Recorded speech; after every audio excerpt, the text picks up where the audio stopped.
Imagine, if you will, the warm glow of lanterns flickering against the walls of narrow, winding streets. The air carries the scent of parchment, ink, and the faintest hint of cardamom from steaming cups of tea. It is the 9th century, and you are in Baghdad, the beating heart of the Abbasid Caliphate, a city where knowledge flows like the Tigris River, and where paper and tea are the quiet companions of scholars and scribes.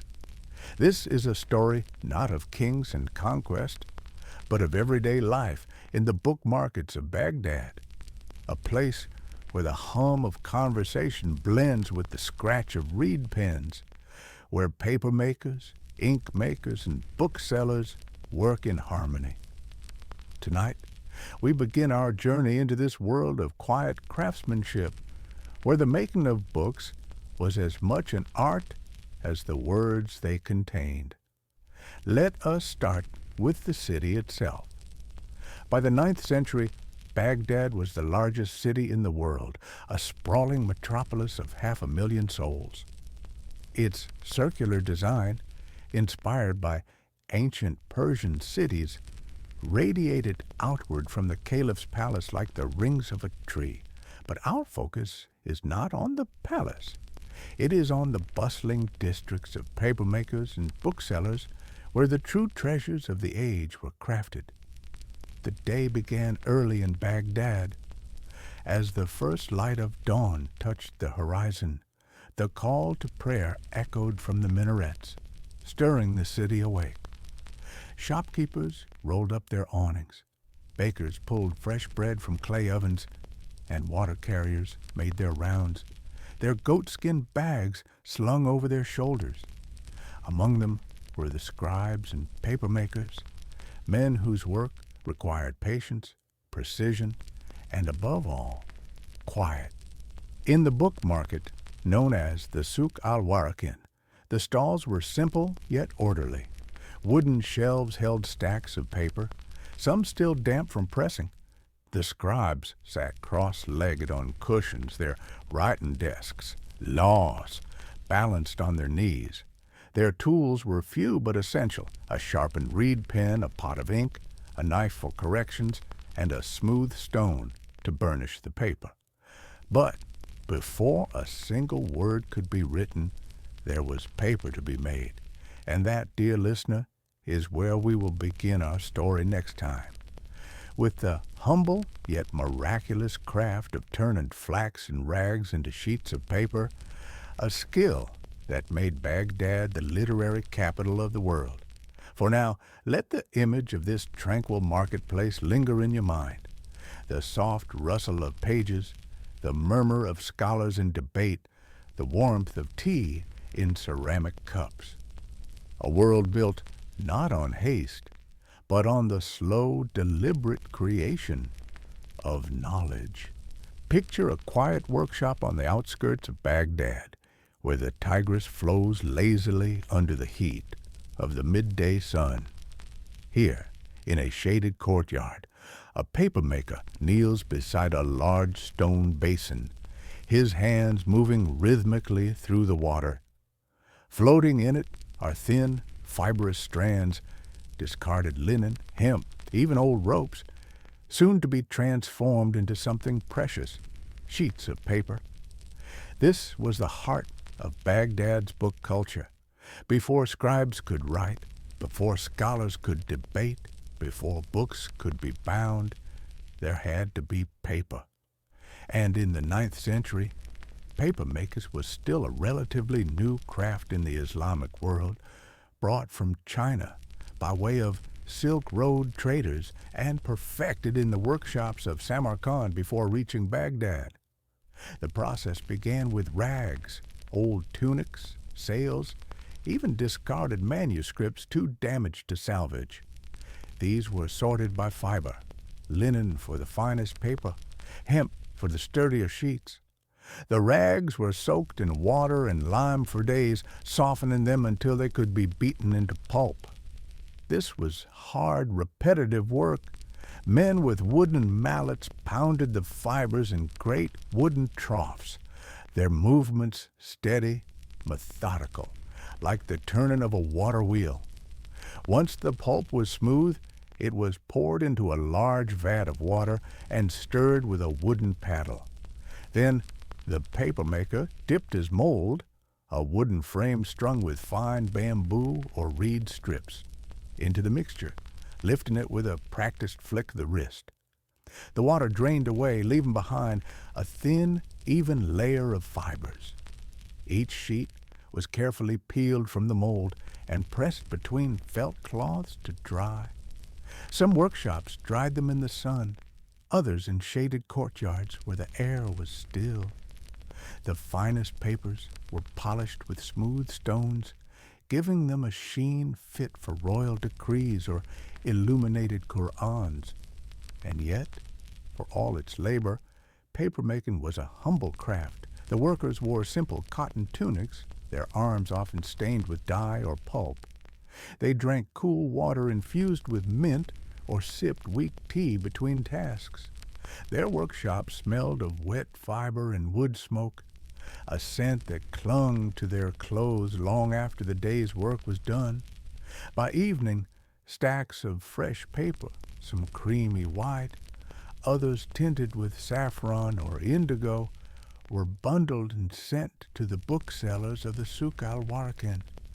There, they would wait for scribes to turn them into something greater, a book of poetry, a treatise on medicine, a traveler's tale from distant lands. But that is a story for another time. For now, let your thoughts drift like those fibers in the vat, slow, steady, dissolving into the quiet rhythm of an ancient craft. Now, let us step into the shaded alcove of a Baghdad scribe. The morning sun slants through a lattice window, casting delicate patterns on the woven reed mat beneath him. He sits cross-legged, back straight, but not stiff, his writing board balanced on his knees. Around him, the tools of his trade are arranged with care: a reed pen, freshly trimmed, a small knife for mending errors, an inkwell of polished brass, and before him a blank sheet of paper, smooth as still water. This was the scribe's world, a quiet realm of measured movements and patient precision. Unlike the clamor of the bazaar or the debates of scholars, his work required silence, focus, and above all, the right tools.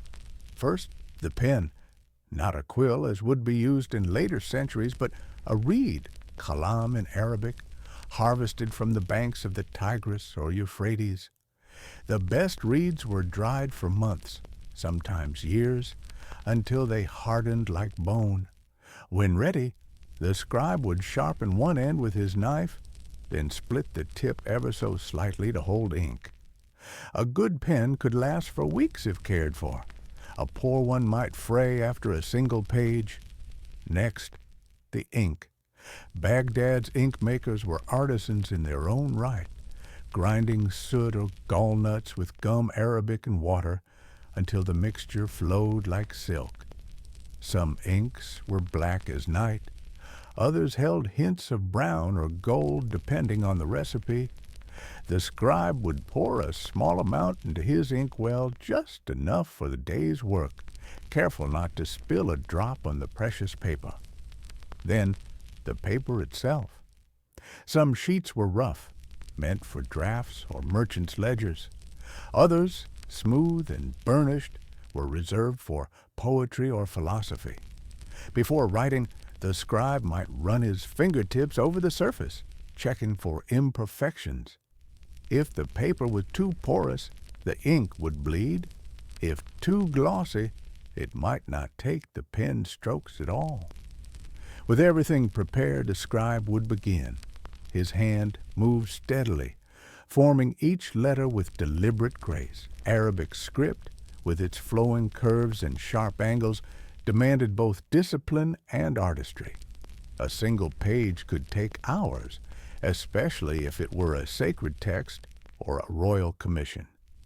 Mistakes were rare, but when they happened, The scribe would scrape away the error with his knife, the sound a soft whisper against the page. Around midday, he might pause to stretch his fingers or sip a cup of tea, spiced with cardamom, sweetened with a drop of honey. Some scribes chewed on almonds or dates to keep their energy steady. Others simply sat in silence, letting the rhythm of their work carry them forward. By late afternoon, as the call to prayer echoed once more, the scribe might set aside his pen. He would clean his tools meticulously, wiping the ink from his knife, capping the inkwell, setting the unfinished page under a weight to keep it flat. His back might ache, his fingers stiff from hours of work, but there was satisfaction in seeing the words take shape, line by line, like a garden slowly coming into bloom. And so the day ended as it began, in quietude, in patience, in the steady accumulation of knowledge, one stroke at a time.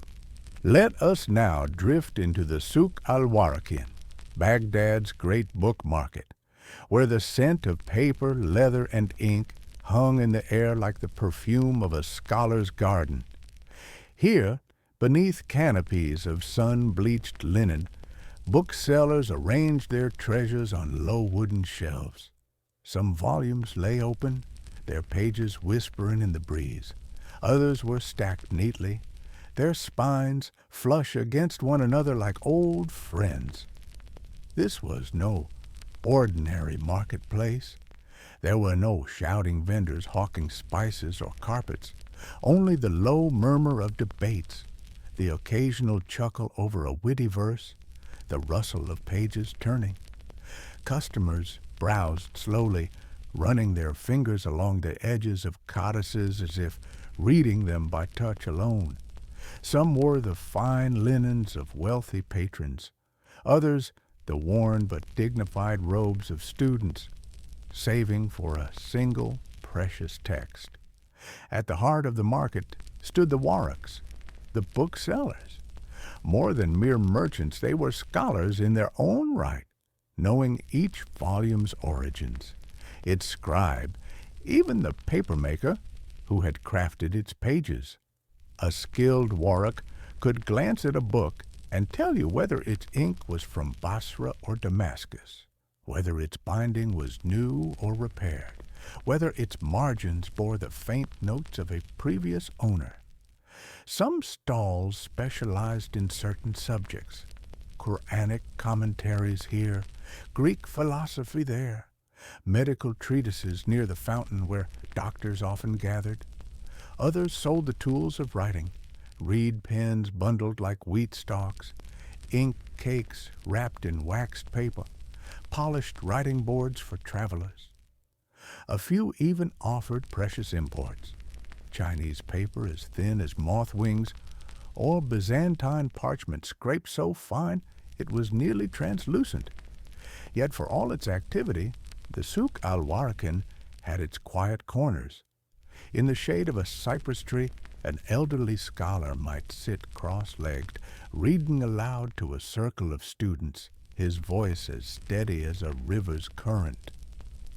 Near the market's edge, a binder worked his needle and thread, sewing gatherings of pages into leather covers, his hands moving in time with his breath. And always the scribes in their alcoves bent over their work, the world around them fading into a hush. As the sun dipped low, the market's rhythm slowed. Books were wrapped in cloth and stored in chests.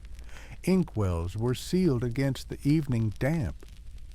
The waraks shared one last pot of tea, discussing the day's sales, the rare manuscript that had passed through their hands, the new texts rumored to be arriving from Cordoba or Cairo.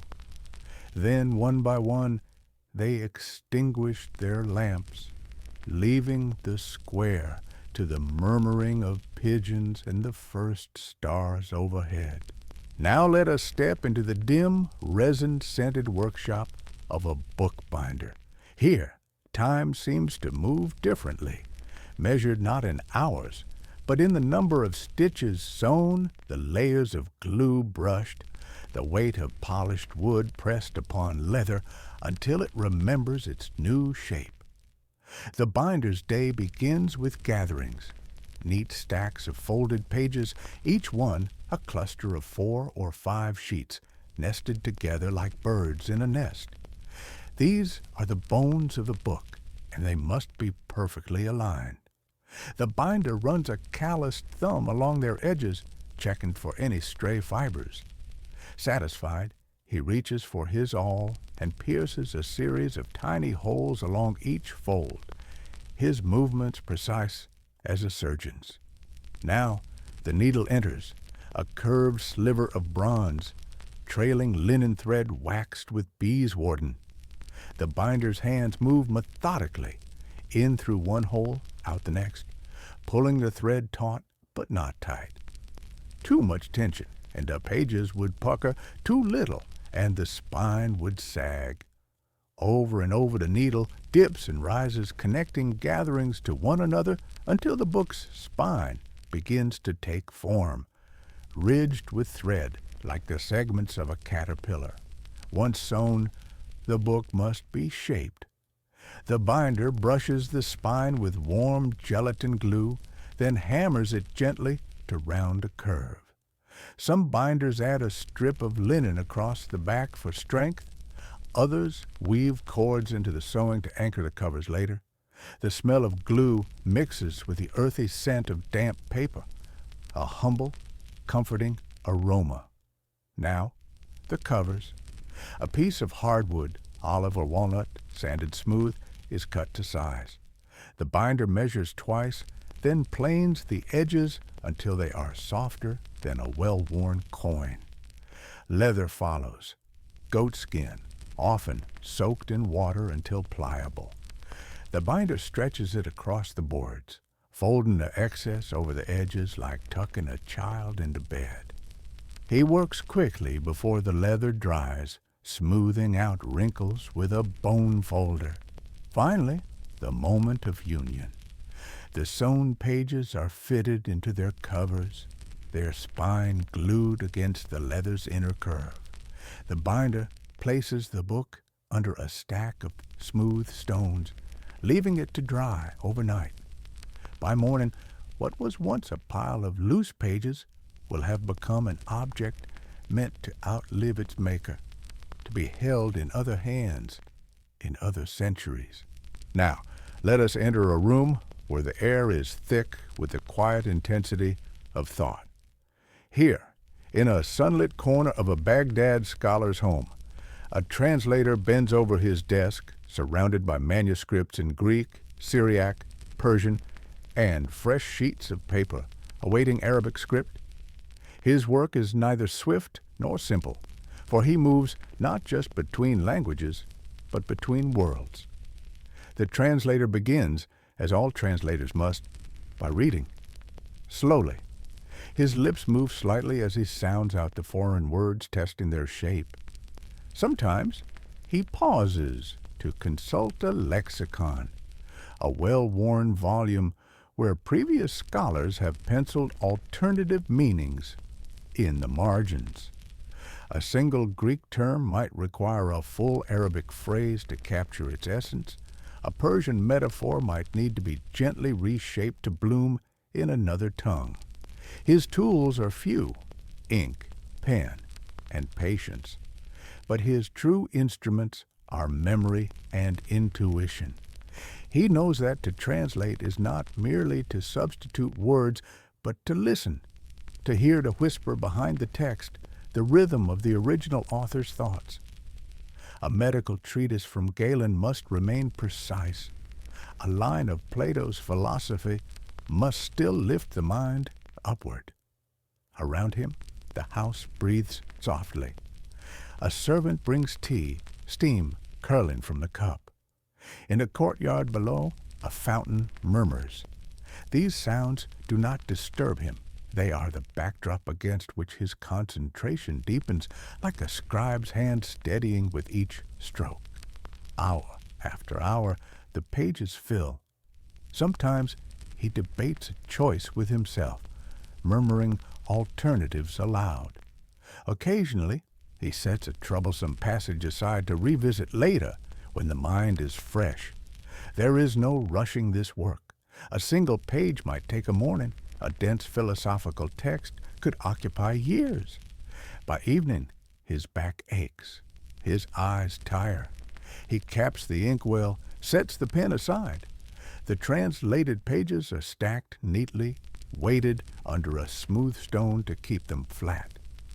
Tomorrow, he will review them with fresh eyes, reading aloud to catch any awkwardness in the flow, any stumble in the dance between languages.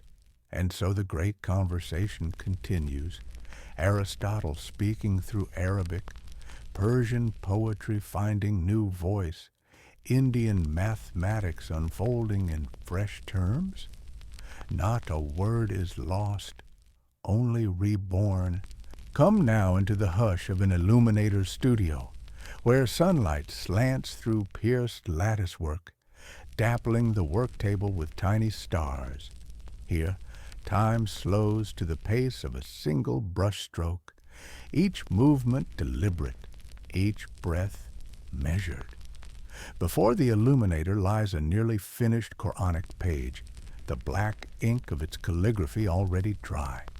Now comes the transformation, the alchemy that turns pigment into radiance. First, the gold. With a bone knife, the illuminator lifts a wafer-thin leaf from its leather booklet, the fragile sheet trembling like a living thing. A drop of honey water is brushed onto the parchment, where the first ornament will shine. Perhaps a vine curling around the opening basmala, or a starburst framing a verse. The gold is laid gently over the dampness, then burnished with an agate stone until it gleams like captured sunlight. Excess flakes are gathered carefully. Not a speck is wasted. Next, the colors. Pigments wait in tiny seashells along the table's edge. Lapis lazuli from Badakhshan, ground for months to achieve that perfect celestial blue vermilion, powdered from cinnabar, as vivid as pomegranate seeds, malachite green, earthy and cool. For leaves that seem to sway on the page, each is mixed with a binder, gum arabic or egg white, until it flows like silk from the brush. The illuminator's hand hovers just above the surface, never resting on the parchment. A single misstroke could mean scraping away hours of work. For the finest details, the tendrils of an arabesque, the dots on a diacritical mark, a squirrel hairbrush is used, its tip sharpened to a single bristle. The illuminator sometimes holds her breath during these strokes, her pulse slow as a hibernating creature's. Around her, the studio smells of honey and minerals with the faintest tang of vinegar used to clean brushes between colors. Day fades. The illuminator covers her pigments with damp cloths to keep them workable tomorrow. She prays over the unfinished page, as is customary, asking for clarity of hand and spirit. Then she steps into the courtyard, blinking at the evening light, her eyes readjusting to a world less precise than the one she's left on parchment. Night has fallen over Baghdad. The book markets have closed, the scribes have set down their pens, and the illuminators have covered their gold. But here, in the vaulted halls of the House of Wisdom, in the private libraries of scholars, in the scriptoriums of mosques, the books remain awake. Let us walk these corridors now, when the oil lamps burn low and the shadows stretch long between the shelves. The air is cool and still, heavy with the scent of paper, leather, and the faintest trace of naphthalene to deter silverfish. Somewhere, a water clock drips methodically, measuring the hours until dawn. The libraries of Baghdad were not mere storehouses, but living bodies, each book a breathing organ, each shelf a connecting vein. Some volumes lay flat in cedar chests, wrapped in linen to protect their spines. Others stood upright, their leather covers embossed with titles in delicate Kufic script. The most precious works, like the translations of Ptolemy's Almagest or the medical texts of Galen, were chained to reading stands, not out of distrust, but to ensure they would always be within reach of seeking hands. Tonight, as on most nights, the librarians make their rounds. They move like gardeners tending rare blooms, adjusting the hemp curtains to keep out dust, turning the pages of fragile codices to prevent sticking, checking the reed mats beneath shelves for signs of damp. One old librarian pauses at a particular manuscript, his fingers hovering over a page where the ink has begun to fade. Tomorrow he will mix fresh gallnut ink and carefully reinforce the letters, his hand mimicking the original scribe's strokes from 2 centuries past. This is how books live longer than people, through such small, devoted acts of remembering. In a corner alcove, a sleepless scholar sits with a single candle, his shadow looming behind him like a patient ghost. He is comparing 3 different translations of Aristotle's Metaphysics, occasionally making notes in the margin of his personal copy. The only sounds are the turning of pages and the occasional sigh of comprehension. Outside, the night guard makes his rounds, his lantern bobbing like a distant star. By the deepest hour of the night, even the most dedicated readers have retired. The library settled into their own kind of sleep, not empty, but waiting. The books dream in languages living and dead, their knowledge humming faintly in the dark, ready to wake when touched by morning light. As the first pale light seeps over the Tigris, Baghdad's scholars' quarter stirs with the quiet industry of those who live by thought as much as bread. The narrow streets between courtyard houses smell of baking dough and the bitter perfume of morning coffee brewing, a new luxury brought from Yemen, still strange to some, but cherished by those who need clear thoughts before dawn. In a modest home with thick mud brick walls that stayed cool through the night, a philosophy teacher wakes. His morning ritual is precise. First, the washing of face and hands in copper basin, then the unrolling of his prayer mat toward Mecca. Finally, the careful arrangement of his writing tools on the low desk near the window where the light is best. Downstairs, his wife, a mathematician in her own right, though few outside their circle know this, kneads the last of yesterday's dough into flat rounds. The griddle is already hot from the coals banked overnight. Each loaf puffs slightly as it cooks, developing blackened bubbles that crunch delightfully between teeth. She stacks them in a basket lined with embroidered cloth, their warmth releasing the scent of sesame seeds and sourdough. Breakfast is simple. Bread dipped in olive oil from Syria, a few dates, perhaps some soft white cheese. The scholar's eldest child, a girl of 12 who can already recite Euclid's theorems, crumbles a piece of bread into a bowl of milk sprinkled with cinnamon, a common morning dish for Baghdad's children. They eat in comfortable silence, the only sounds the scraping of clay bowls and the occasional murmur about the day's tasks. Neighbors begin passing one another in the street, carrying similar breakfasts wrapped in cloth. A translator of Persian poetry balances a teapot and cups on a tray as he heads to a colleague's house. An elderly physician eats while walking, nibbling almonds as he reviews notes for today's lectures at the Bimaristan. Two students share a single loaf, breaking it as they debate yesterday's lesson on Aristotelian logic. The scholar's wife packs a small satchel, bread, a twist of salt, dried apricots, and, most precious, a tiny vial of ink and a folded sheet of paper. Her husband will spend the morning at the House of Wisdom, and one never knows when an idea might demand to be recorded. She tucks a fresh-cut reed pen into the bundle, its end carefully wrapped in damp linen to keep it flexible. As the sun fully rises, washing the limestone walls in honeyed light, the scholar steps into the street. He breathes deep, the scent of baking bread now mingling with the citrus trees in nearby courtyards. Somewhere, a scribe sneezes from papyrus dust. Elsewhere, a bookseller's awning unfurls with a crisp snap. Another day of quiet scholarship begins.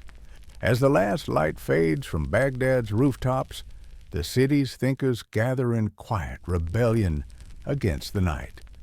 In courtyard gardens and book-lined sitting rooms, they form what the Persians called majalis, circles of conversation where time is measured not by the water clock, but by the rise and fall of ideas.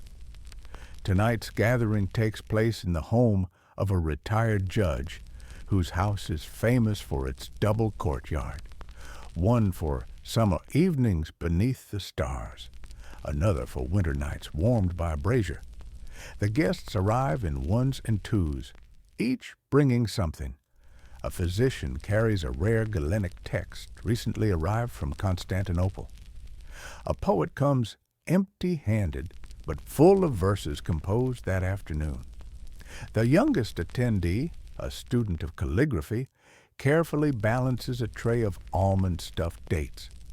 The host's servants have lit brass lanterns whose pierced patterns cast delicate shadows on the walls, geometric designs that seem to dance when the evening breeze stirs the flames. Low tables hold steaming pots of tea, their spouts wrapped in linen to keep the heat in. The tea itself is strong and fragrant, brewed with green cardamom pods and just enough rock sugar to soften the bitterness. A bookbinder, his fingers still stained with indigo dye from today's work, selects a volume from the shelf. It is a collection of Ibn al-Muqaffa's fables, its leather cover worn smooth by generations of hands. He clears his throat and begins to read aloud, his voice finding the rhythm of the prose. The willow said to the oak, "Why do you stand so rigid against the wind? See how I bend and thus remain unbroken." The circle listens in the way particular to scholars, not passively, but with their whole bodies. A geometer nods at the metaphor's precision. A Sufi mystic smiles at its hidden meaning. The calligrapher's fingers twitch as if imagining how the words might look rendered in ink. When the binder finishes, debate unfolds slowly, like a scroll being unfurled. Between discussions, cups are refilled. The tea steam mingles with the scent of sandalwood incense burning in a corner. Someone produces a plate of kataya, small stuffed pancakes drizzled with rosewater syrup that passes from hand to hand. The poet, now emboldened by sugar and company, recites a new composition comparing the moon to an unread page waiting for revelation. Midnight approaches unnoticed. The oud player has long since set aside his instrument. The medical text lies forgotten on a cushion, its pages open to a diagram of the human eye. Conversation has turned to tomorrow's work.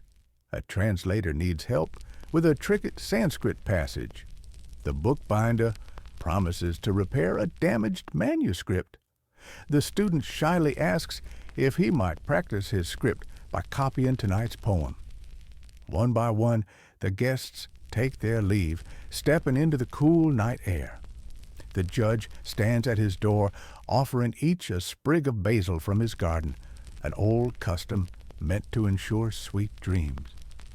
The last to go is the poet, who pauses at the gate to look back at the house, its windows still glowing like lanterns themselves. And so another night's gathering ends, as all such nights must, not with finality, but with the understanding that the conversation continues elsewhere, in dreams, in tomorrow's work, in the margins of books yet to be written.